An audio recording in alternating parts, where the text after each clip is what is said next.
Hello everyone, कैसे हैं आप सब। आशा करती हूँ आप सब ठीक होंगे। मैं संजीता, स्वागत है आपका मेरे चैनल स्टिच बाय संजीता में। आज हम डबल कटोरी ब्लाउज़ की कटिंग और स्टिचिंग दोनों ही करने वाले हैं। फ्रेंड्स, एक परफेक्ट तरीके से ब्लाउज को बनाने के लिए कटिंग से भी ज़्यादा इम्पोर्टेंस होता है इसका स्टिचिंग करना। तो अगर आप सही तरीके से कटिंग कर लेते हैं और इसका स्टिचिंग भी आप सही तरीके से कर लेते हैं तो आपका ब्लाउज बिल्कुल परफेक्ट बनेगी। तो आज हम इसकी कटिंग और स्टिचिंग करेंगे। आप अगर चैनल पर नए हैं तो प्लीज़ चैनल को सब्सक्राइब कर दीजिएगा और वीडियो को एक लाइक और कमेंट ज़रूर कीजिएगा। तो चलिए अब हम इसकी कटिंग करना शुरू करते हैं। तो देखिए फ्रेंड्स, ब्लाउज़ बनाने के लिए हमने यहाँ पर साड़ी से निकली हुई ब्लाउज पीस ले लिया है और इसके साथ हमने 1 मीटर अस्तर को भी इस तरीके से ले लिया है। तो ब्लाउज को हम साइड कर लेते हैं और सबसे पहले हम मेन फैब्रिक को कट नहीं करेंगे, हम अस्तर के ऊपर कटिंग करेंगे, फिर हम मेन फैब्रिक के ऊपर रख के कटिंग करेंगे। तो अस्तर को सबसे पहले हमें इस तरीके से खोल लेना है और इसे डबल फोल्ड कर लेना है। तो देखिए फ्रेंड्स, हम 38 साइज में ब्लाउज को बनाने वाले हैं। तो हमारा 38 की जो चौथाई भाग है 9.5 इंच है, तो हम इसमें 1.5 इंच की इस तरीके से मार्जिन ले लेंगे और इस तरीके से देखिए मैंने यहाँ पर 11 इंच की इस तरीके से अस्तर को फोल्ड करके रख लिया है। तो उन सबसे पहले नीचे हम इस तरीके से एक स्ट्रेट मार्क कर लेंगे और 1 इंच छोड़ते हुए हमें और एक मार्क को कर लेना है। ये मार्क जो हमने लगाए है ये शोल्डर और नीचे की जो स्टिच लगेगी इसलिए हमने पहले से ही एक मार्क लगा लिए हैं। अब देखिए हमारा ब्लाउज़ की जो लंबाई है 14 इंच है, तो हम यहाँ से इंची टेप को रख के 14 इंच पे मार्क कर लेंगे। अब देखिए फ्रेंड, 38 साइज में हमें आर्म होल के लिए इस तरह से 6.25 इंच पे मार्क करना है और यहाँ पर बैक की प्लेट के लिए हम यहाँ पर 10.5 इंच है हमारा टक्स पॉइंट, तो हाफ इंच प्लस करते हुए 11 इंच पे इस तरीके से मार्क को कर लेंगे और इन दोनों पॉइंटों को हम स्केल की मदद से सीधा कर लेंगे। अब देखिए फ्रेंड्स, शोल्डर के लिए हमने मार्क लगाए थे 5.75 इंच पे, तो हमें चेस्ट लाइन के ऊपर भी 5.75 इंच पे मार्क को करना है और शोल्डर लाइन से चेस्ट लाइन को इस तरीके से स्ट्रेट लाइन कर लेना है। अब देखिए फ्रेंड्स, हमारा जो चेस्ट है 38 साइज की है, तो 38 को हम अगर 4 से डिवाइड करेंगे तो हमें आंसर मिलेगा 9.5 इंच। तो हम यहाँ पर 9.5 इंच पे मार्क करेंगे और एक्स्ट्रा 1.5 इंच हम यहाँ पर एक्स्ट्रा मार्जिन के लिए मार्क को लगा लेंगे। अब हमारा कमर जो है वो है 32 इंच की, तो हम इसे देखिए 4 से डिवाइड करेंगे तो 8 इंच और 1 इंच डार्ट के लिए और 1.5 इंच हम यहाँ पर एक्स्ट्रा मार्जिन के लिए मार्क को लगा लेंगे। अब चेस्ट वाली पॉइंट को वेस्ट वाली पॉइंट के साथ रखना है स्केल को इस तरीके से और ऐसे मिला लेना है। अब हम स्टिचिंग मार्जिन को भी हम इस तरीके से मिलाएंगे और स्टेक लाइन इस तरीके से कर लेंगे। तो फ्रेंड्स देखिए, इस तरीके से हमने मार्क को कर लिए हैं। अब इंची टेप को हमें आर्म होल लाइन के ऊपर इस तरीके से रखकर इसे डबल फोल्ड करके सेंटर में मार्क कर लेंगे और इस तरीके से हमें कर्व स्केल को लेना है और आर्म होल ड्रॉ कर लेना है। तो देखिए फ्रेंड्स, फिटिंग वाली लाइन से हमें 0.25 इंच जितना इस तरीके से नीचे जाते हुए हमें आर्म होल की शेप को लगा लेना है। इससे हमारा आर्म होल जो है ना नीचे की ओर बिल्कुल भी खिंचाव नहीं आती और इसका फिटिंग भी बहुत ही अच्छी आती है। और देखिए गले की डीप के लिए हम यहाँ पर 10 इंच पे मार्क करेंगे और चौड़ाई के लिए हम यहाँ पर 3 इंच पे मार्क करेंगे और ऊपर से हमने 2.75 इंच के गले की चौड़ाई रखी हुई है और इस तरीके से बॉक्स बना लेंगे और एक राउंड शेप इस तरीके से दे देंगे। तो देखिए फ्रेंड्स, मुझे थोड़ा सा ब्रॉड चाहिए तो मैं इस लाइन से बाहर 2.5 इंच बाहर जाते हुए इस तरीके से मार्क को लगा ली हूँ। अब देखिए कमर के ऊपर इंची टेप को रखकर फोल्ड कर लेना है और सेंटर वाली मार्क के दोनों तरफ हमें हाफ इंच पे मार्क कर लेना है और सेंटर वाली मार्क को हमें इस तरीके से चेक करना है। 4.5 इंच आ रहा है तो हमें यहाँ पर भी मार्क कर लेंगे और इन दोनों पॉइंटों को हमें इस तरीके से मिला लेंगे। अब देखिए फ्रेंड्स, इस तरीके से हमारा बैक की जो मार्किंग है ये हमारी लग गई है और ये डीप नेक में बनने वाली है, तो हम फिटिंग वाली लाइन को 0.25 इंच जितना 2 लाइन जितना हम इस तरीके से अंदर की ओर मार्क करेंगे और इसे कट कर लेंगे।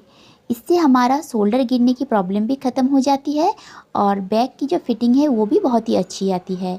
अब देखिए फ्रेंड्स, हम फ्रंट पार्ट की कटिंग करेंगे। तो आगे के पल्ले को कटिंग करने के लिए हमने अस्तर को इसी तरह से रखा हुआ है जैसे कि हमारा अस्तर बैक पार्ट के लिए कट हुई थी। अब देखिए बैक पार्ट को हमें इस तरीके से रख लेना है। ध्यान दीजिएगा, हमारा जो बैक पार्ट है चाहे खुली साइड भी रख सकते हैं या फिर फोल्ड वाली साइड में, बस आपको इस तरीके से रखना है और सारे मार्क को हमें इस तरीके से लगा लेना है। साइड वाली मार्क को और शोल्डर वाली मार्क को। पर शोल्डर वाली मार्क को हमें 0.25 इंच जितना बढ़ाते हुए मार्क को करना है आर्म होल की तरफ से।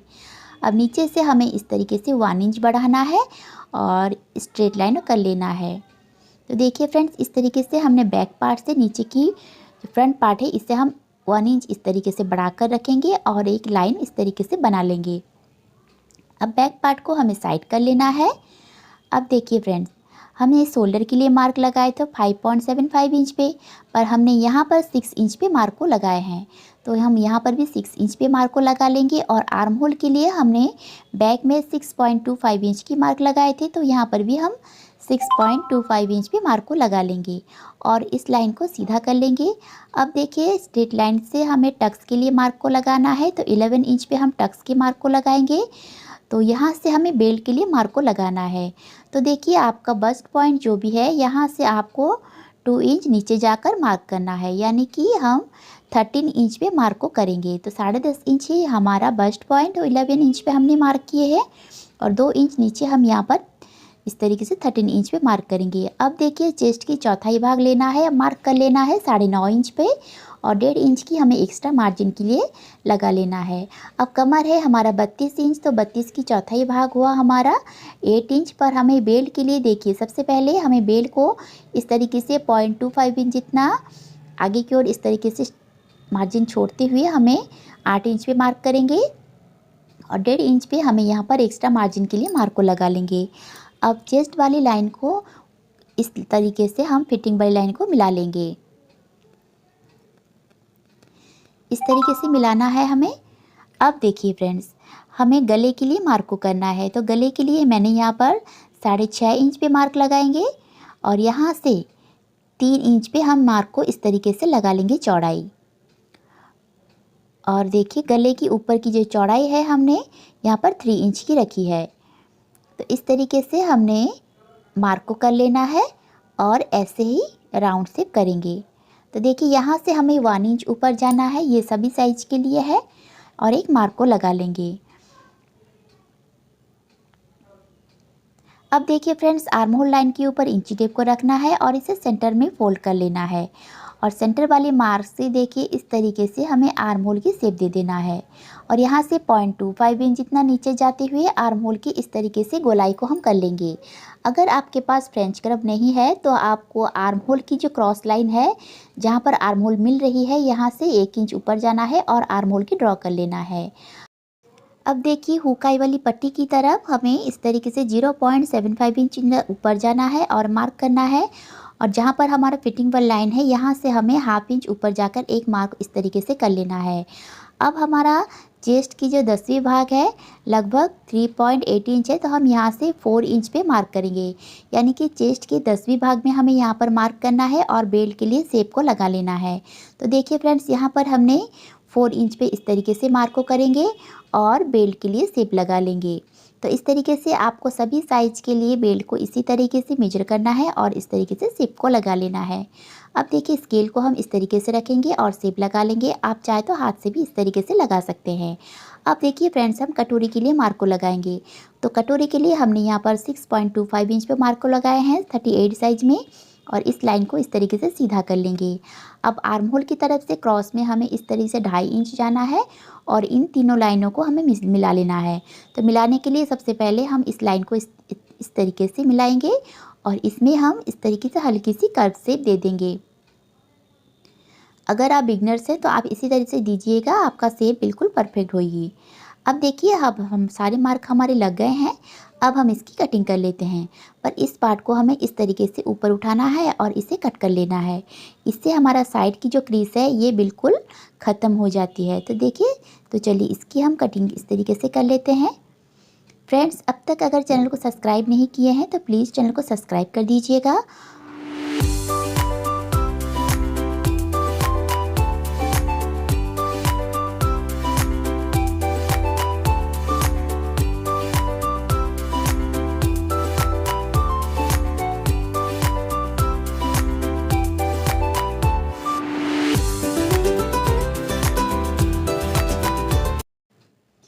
तो इस तरीके से हमने कट करके अलग कर लिए हैं दोनों पार्ट को, साइड वाली पार्ट को और नीचे की बेल्ट की पार्ट को।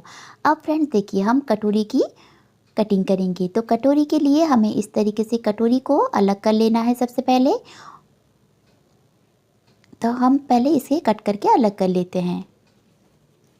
देखिए फ्रेंड्स, ब्लाउज़ के लिए अगर आप कटोरी की कटिंग करते हैं तो इसके लिए आपको टक्स पॉइंट की जानकारी होना बहुत ही ज़रूरी होती है। तो अगर आप बॉडी से नाप लेते हैं तो आपको तो टक्स पॉइंट तो मिल ही जाएगा। अगर आप बॉडी से नाप नहीं लेते हैं तो आपको बहुत ही अच्छी तरीके से मैं आपको टक्स लेना बताऊंगी। तो देखिए सबसे पहले कटोरी को इस तरीके से मेजर करना है और गले की तरफ से आपको इस तरीके से 0.75 इंच पर मार्क कर लेना है, यानी कि 1 इंच से 2 लाइन कम आपको इस तरीके से मार्क करना है। और जितना भी आपका आ रहा है उसी तरीके से इंची टेप को रखकर फोल्ड कर लेना है और इस लाइन को सीधा कर लेना है। अगर आपके पास टक्स पॉइंट नहीं है तो आप इस तरीके से कटोरी के लिए मार्क को करेंगे। अगर आपके पास टक्स पॉइंट है तो आप टक्स पॉइंट से 1 इंच ऊपर जाकर इस तरीके से मार्क को लगा सकते हैं। तो इसका गैप देखिए, गले की तरफ से आपको इस तरीके से 0.75 इंच पे ही रखना है सभी साइज के लिए। अब देखिए हमें अस्तर को इस तरीके से डबल फोल्ड कर लेना है और कटोरी को इस तरीके से हमें क्रॉस में रखना है और जैसे कि हमारा मार्किंग है बिल्कुल हमें इस तरीके से मार्क को कर लेना है। कहाँ तक, जहाँ तक हमने लाइन अभी ड्रॉ की है बस वहाँ तक ही हमें इस तरीके से मार्क को कर लेना है। तो इस तरीके से अगर आप मार्क को करते हैं ना, आपका फिटिंग भी बहुत ही अच्छी आती है। अगर आपके पास टक्स पॉइंट नहीं है तो आप इस फॉर्मूले की यूज़ करके देख सकते हैं, इसका फिटिंग बहुत ही अच्छी आती है। और इस लाइन को हमें इस तरीके से स्ट्रेट कर लेना है। अब देखिए फ्रेंड्स, आगे की तरफ से हमें 1.25 इंच इस तरीके से जाना है और बैक की तरफ से हमें 1.25 इंच जाना है। तो इस तरीके से 1 इंच से 2 लाइन ज़्यादा हमें इस तरीके से दोनों तरफ की मार्क को कर लेना है और गले की तरफ से हमें स्टिचिंग मार्जिन 1/2 इंच छोड़ना है और यहाँ से भी हमें 1/2 इंच गले की तरफ से दोनों तरफ से इस तरीके से छोड़ लेना है। अगर आप बिगनर्स हैं तो आपको शेप देने में प्रॉब्लम होगी, तो आप इस तरीके से कटोरी को रख कर और ऐसे शेप को लगा सकते हैं, वरना आप हाथ से ही आराम से शेप को लगा सकते हैं। तो आपको जैसे कंफर्टेबल हो आप इस तरीके से कटोरी के लिए शेप को लगा लें। तो देखिए इस तरीके से हमने लगा लिए हैं शेप को। अब देखिए फ्रेंड्स, हमें नीचे की लाइन के ऊपर इंची टेप को रखेंगे ऐसे और इस लाइन को हम चेक करेंगे और इसके ऊपर हमें इंची टेप को इस तरीके से फोल्ड कर लेना है और इसे मार्क को कर लेना है सेंटर में। तो इस लाइन जो हमारी बन रही है बिल्कुल 9 इंच की बन रही है। तो इस तरीके से हम मार्क कर लेंगे और 1.5 इंच पे हम इस तरीके से नीचे पे एक मार्क को लगा लेना है और इस तरीके ऐसे ही हमें आगे वाले पॉइंट के साथ मिला लेना है और इसे हम गोलाई में इस तरीके से शेप ले लेंगे जिससे कि हमारा कटोरी में कोई भी पॉइंट ना बने। और नीचे की पार्ट को कटिंग करने के लिए सबसे पहले हम देखिए एक लाइन इस तरीके से बना लेंगे और साइड वाले मार्क को भी इसे स्ट्रेट कर लेंगे और यहाँ से हमें नीचे की तरफ से हमें 1/2 इंच जितना स्टिचिंग मार्जिन ऐसे छोड़ के और एक मार्क को लगा लेंगे। अब देखिए इसकी जो लंबाई है हम रखना है 9 इंच, क्योंकि हमने कटोरी के लिए जो लंबाई हमने चेक किए थे वो थी 9 इंच। तो देखिए बैक साइड में हम चेक करेंगे तो ये आ रहा है हमारा 3 इंच। तो हमने नीचे वाली पॉइंट पे जो मार्क लगाए थे इस मार्क के ऊपर से हमें 3 इंच मार्क को लगाना है और यहाँ से सामने वाली पट्टी को हम चेक करेंगे 2.5 इंच। इस लाइन के ऊपर इंची टेप को इस तरीके से रखना है और कटोरी के लिए हमने जो मार्क लगाए थे 9 इंच पे, तो इस लाइन को हमें यहाँ पर भी 9 इंच पे एक बॉक्स ऐसे बना लेंगे। और फ्रंट पार्ट को हमने 2.5 इंच पे मार्क लगाए थे, तो 2.5 इंच को हमें फ्रंट पार्ट के लिए मार्क को लगा लेना है नीचे की लाइन से और ऐसे सेंटर में हम फोल्ड करेंगे और इस तरीके से हमें मार्क को लगा लेना है। अब देखिए फ्रेंड्स, हमें 3 इंच पे हमें यहाँ पर भी मार्क करना है और दोनों पॉइंटों को इस तरीके से मिला लेंगे और ऊपर हमने मार्जिन के लिए इस तरीके से एक्स्ट्रा जितना आप मार्जिन में दबाना चाहते हैं आप ऐसे ही मार्क को कर लीजिएगा। ऐसे ही हमने कटोरी के लिए दोनों पार्ट को मार्क को लगा लेके कंप्लीट कर लिए हैं। अब हम इसकी कटिंग कर लेते हैं।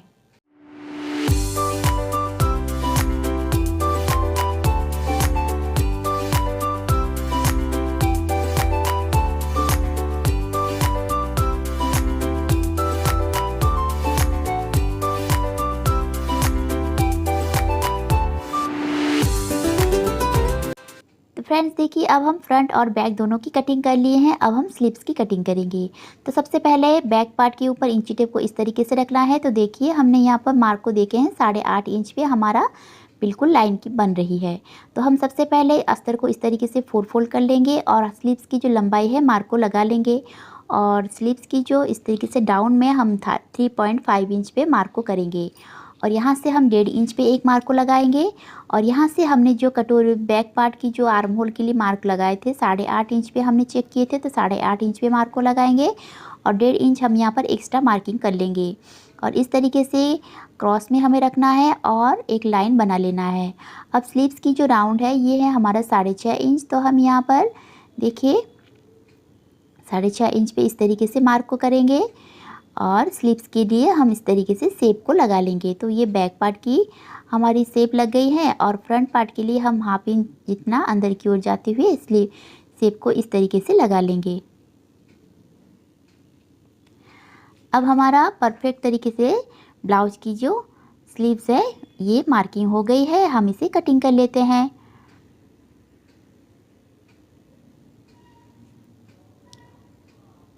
और फ्रंट वाली इस तरीके से इसे भी कट कर लेंगे। तो चलिए अब हम इसकी स्टिचिंग करना देखते हैं। तो देखिए इससे पहले हम अस्तर को मेन फैब्रिक के ऊपर इस तरीके से बिछा कर रखना है। और हाफ इंच जितना हमें एक्स्ट्रा मार्जिन छोड़ते हुए सारे कपड़ों को कट कर लेना है। पर ध्यान दीजिएगा कटोरी को हमें बिल्कुल इस तरीके से क्रॉस में ही रखना है, जिससे कि कटोरी को शेप बिल्कुल परफेक्ट बनेगी। और इस तरीके से रखकर हम हाफ इंच की बाहर की ओर कपड़े को छोड़ते हुए सारी पार्ट को कट कर लेंगे।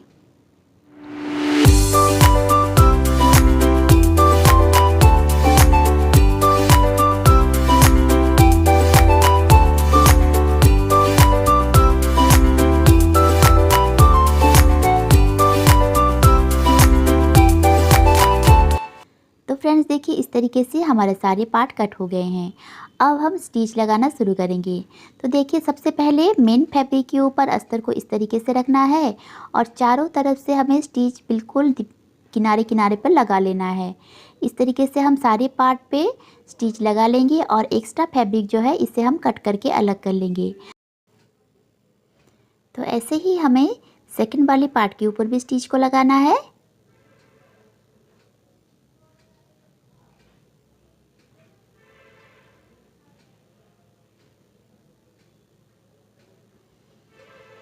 अब हम एक्स्ट्रा फैब्रिक को कट कर लेंगे। अब देखिए फ्रेंड्स हमारा इस तरीके से कटोरी को रखना है। आगे वाले पार्ट को हमें बिल्कुल मिलाते हुए रखना है। और स्ट्रेट लाइन के ऊपर जो हमने मार्क लगाए थे स्ट्रेट लाइन, इसी के ऊपर हमें कटोरी को इस तरीके से रखते हुए जॉइंट को कर लेना है। तो देखिए हमारे दोनों कटोरी बिल्कुल बराबर से मिलके आ रही है। और इसे हम फोल्ड कर लेंगे। अब देखिए हमारा कटोरी की जो मार्किंग है हमें इस तरीके से सेंटर में फोल्ड कर लेना है। और जहाँ तक भी हमारा आ रहा है हमें इस तरीके से हाफ इंच छोड़ते हुए साइड से इस तरीके से मार्क को कर लेना है। और टक्स के लिए हम इस तरीके से टक्स को लगा लेंगे। तो अब देखिए हमारा जो कटोरी है कितनी अच्छी तरीके से बन गई है, आप देख सकते हैं। और इसका फिटिंग जो है ना बॉडी में बहुत ही अच्छी आती है। तो इसका लुक आप देख ही सकते हैं। अब देखिए साइड वाली पार्ट को हमें इसके साथ अटैच करना है। तो साइड वाली पार्ट को हम देखिए ऐसे रखना है और गले की तरफ से हमें स्टिच लगाना शुरू करना है। ऐसे हमें रखना है पार्ट को और हाफ इंच जितना दबाते हुए हमें स्टिच लगाना शुरू करना है। ऐसे ही हम स्टिच को पूरे में लगा लेंगे। और देखिए बिल्कुल हमारे दोनों पार्ट मिलकर ही आ रही है। अगर आपका थोड़ा सा भी ऊपर नीचे हो रही है तो आप इसे छांट भी सकते हैं। अब हम नीचे की बेल्ट को भी लगा लेंगे। तो बेल्ट को देखिए इस तरीके से हमें फ्रंट पार्ट के ऊपर बेल्ट को इस तरीके से रखना है। और स्टिच मार्जिन जितना हमने छोड़ी थी हाफ इंच जितना हमें इस तरीके से दबाना है और पूरे में स्टिच को लगा लेंगे। स्टिचिंग वीडियो थोड़ी सी स्पीड में है क्योंकि वीडियो ज़्यादा लंबी ही हो रही थी। तो अगर आपको देखना है तो इसी वीडियो के एंड में मैं आपको स्टिचिंग की full step by step video upload कर लूँगी, आप जाके चेक कर सकते हैं। आशा करती हूँ आज के वीडियो आप लोगों को अच्छी लगी होगी। फ्रेंड्स तो प्लीज़ चैनल को सब्सक्राइब कर दीजिएगा, वीडियो को एक लाइक और आप लोगों को ये वीडियो कैसी लगी मुझे कमेंट ज़रूर कीजिएगा। तो चलिए इसका फाइनल लुक हम देखते हैं। देखिए फ्रेंड्स, फाइनल लुक कुछ इस तरीके से आई है।